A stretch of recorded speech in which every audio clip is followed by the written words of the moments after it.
Good afternoon and welcome in our humble channel. This is Dapsy Chess. It is a very, very cold afternoon here in Springfield, Virginia.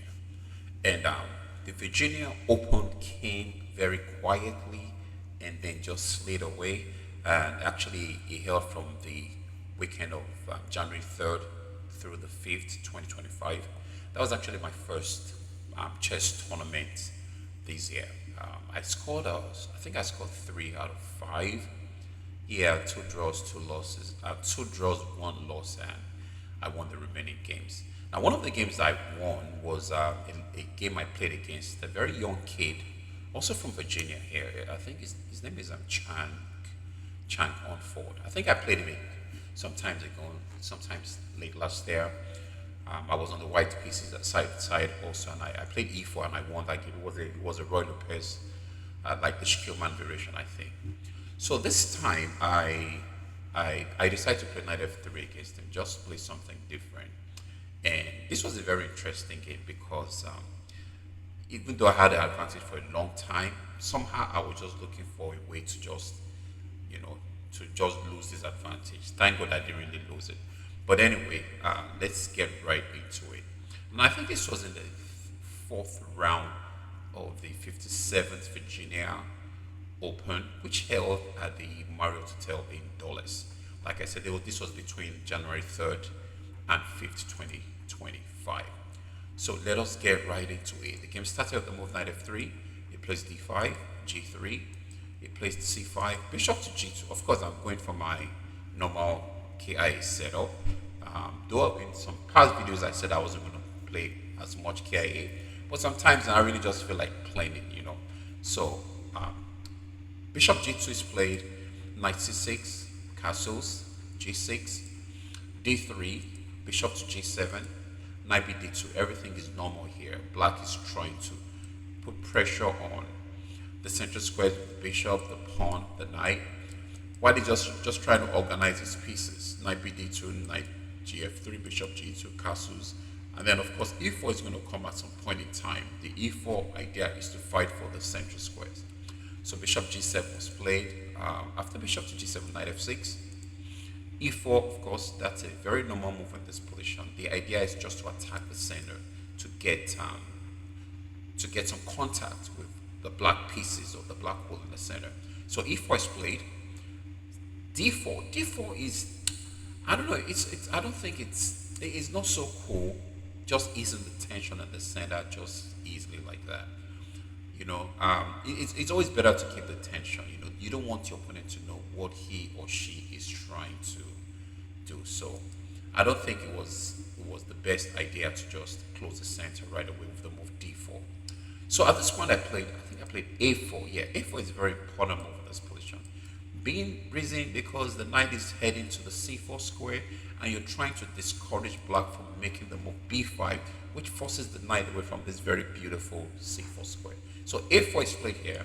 After the move a4, my opponent castled. Here, this is where I started going wrong. At this point, it's very slight advantage for white.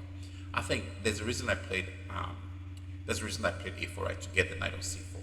All of a sudden, I saw myself playing knight h4. Of course, the idea is to play f4, f5.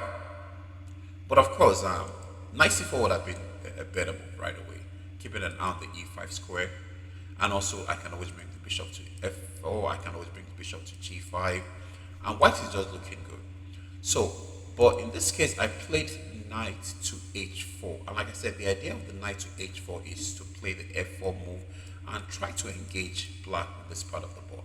Remember, it's the KIA. So, it plays e5. Knight goes to b3. Now, even though the idea of c4 is to get this, a4 is to get this knight to c4. Now, the reason why I played knight b3 here is to gain a tempo on the move on the pawn on c5, so that I can play f4 and f5. So that's the idea of knight. Because, for example, if I play knight to c4 right now, I'm not really threatening anything. So there are no tempos here. So I played knight b3, it played b6, then I played f4. He played bishop to e6. At this point, no, sorry, I'm going to go back here. At this point, this is just good for white. For black, really. This is just a good position for black. So EF4 would have been a good move ef4. So, but here I played bishop to e6. Of course, I played f5. This is my plan. My plan is just to get this pawn chain to just bombard the king's position and try to suffocate the king. So bishop takes b3 is forced here.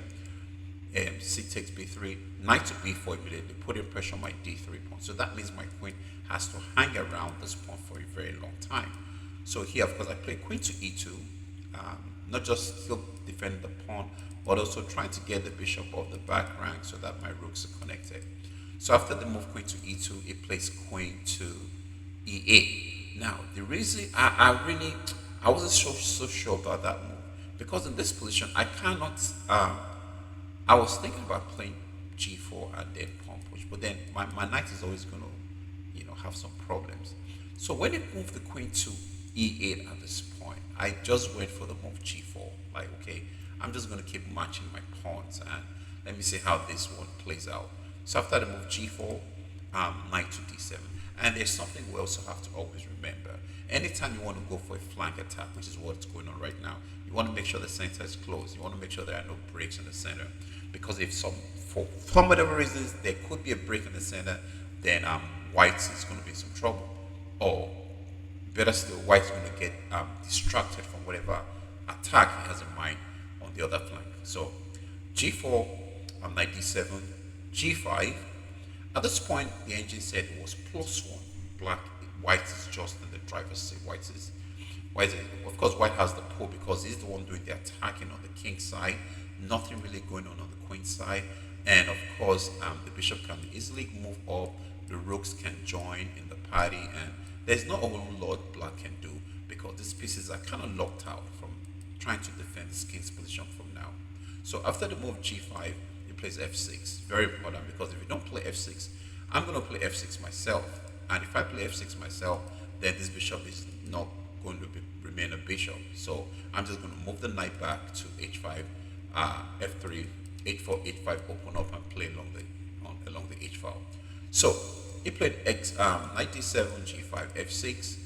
I played bishop to h3. Now the idea of the bishop to h3 is start to look for ways to get this bishop on a very good spot.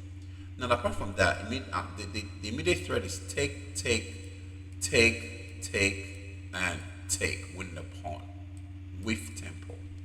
So of course it defended against that. Rook to d8, so it doesn't have to take the queen so that the queen is not doing too much work by defending the g6 and the d7. So here I play king h1. I really like this move, king h1. Of course, the idea of the king h1 is to vacate the g1 square for the rook. And once the rook gets to g1, there's going to be a lot of problem for black on the g file.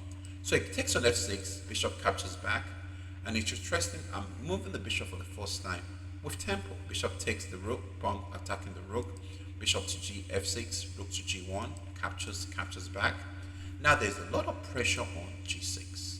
There's a lot of pressure on g6. I have the pawn, the rook, the knight, I can get this other rook, I can get the bishop, I can get the coin, I can get a whole kind of pieces on the square f6, so of the g6. So this is going to be a very difficult position for black to defend. So at this point in the game, the engine said this is just +3. I'm totally crushing here. So at this point, rook f6 was played. Now after the rook f6, I played rook hg1, and the engine said, well, you didn't have to really play rook hg1 right away. You had a stronger move. I said, what's the stronger move? He said, you could have taken g6. It takes back, and then rook f1. What's the point of rook f1? Forcing this rook away from defending the pawn on g6. For example, if rook takes, I don't know if taking is a good idea, but I think probably is going to. Yeah, I think if it takes, I'm going to take back with a queen, and then I can always put more pressure on this pawn, and this is looking really bad for the black pieces. So instead, I did not play the move there. I play rook a to g1. After rook a g1, he plays knight to f8. The idea, of course, is to defend the g6 and the h7 square, especially the g6 square. So it's fair to say black is on the defensive now. Well, black didn't just get on the defensive. Black has been on the defensive since I was able to achieve the move f5 and then g5. So after the move knight f8, captures on g6, captures back. I play rook to g3. What's the point? The idea is to triple up on the g file with queen to g2, putting pressure on the pawn on g6.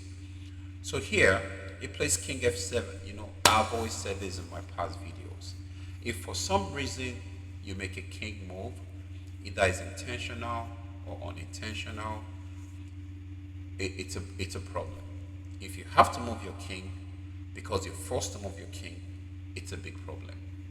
And if you also move your king, even if you didn't have to move your king, it's still a big problem. Because once the king starts to move, it becomes a target. And remember, the king can only move one step. The king can't move too far. So after the move king to g f7, I play queen to g4. Whatever happened to the thread of queen g6, I'm not sure. So after the move queen to g4, it plays rook f4. Now I did not see this move. Every exchange that happened after this, I totally missed the rook f4. But there's one thing about chess. Anytime you have a good position, things always somehow happens, to your advantage. I mean, this happens a lot of time. So he plays rook to f4. Now I have to make the move rook to f3, making sure the rook cannot take the queen. So it's been pinned. Now to make the move knight takes d3. Now, of course, I cannot take the knight because I'm going to lose my queen. And if I take the rook, check, it takes back with the pawn, or it takes out the knight, and this is just looking good for black. So here I decided to sacrifice a piece. Now, the logic behind that sacrifice was the fact that I had 1, 2, 3, 4, 5 pieces attacking the king. I did not even analyze at this point. I wasn't like, okay, if I make this move, it makes them. No. I just said, I have more pieces. This has to be good. So I did knight takes g6. It plays queen to e6. Of course, I follow with the knight takes e5 check. Now, if knight takes, there's queen takes check, followed by rook takes, just winning. So after knight check, it had to move his king. Now, rook takes rook. It takes the queen. The rook takes the queen. Now, which of the rook takes the queen? Of course, the one under attack. So rook takes queen. So there comes knight f2 check. King goes to g2. Knight takes rook. Bishop takes rook. Bishop takes knight. Now I'm just up a piece, from the whatever combination, whatever, exchanges that happen. And like I said, I never saw the rook f4, but once you have a good position, things always work to your advantage most of the time.